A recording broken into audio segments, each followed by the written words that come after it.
সারাদিন কি করিস? এই একটা তো রান্নার কাজ, সেটুকুনি তো করতে লাগে, আর সেটাও কি তুই ভালো মতো করতে পারিস না? হ্যাঁ ঠিকই, সারাদিন আমি কোনো কাজ করি না। ঠিক আছে, ভুল হয়ে গেছে, কালকে থেকে ভালো করেই করে দেবো।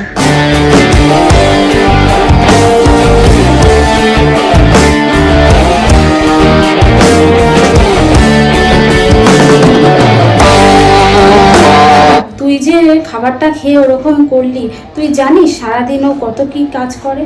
তুই একবারও খবর রাখিস তার? সারাদিন কাজ করে আসার পরে যদি একটু ভালো মন্দ নাই খেতে পারি বাড়িতে, তাহলে তো মাথাটা গরম হবেই, বলো মা। হ্যাঁ ঠিকই বলেছিস, সারাদিন ও খালি রান্নাই করে আর কিছুই করে না। তাহলে বলি শোন ও কি কি করে।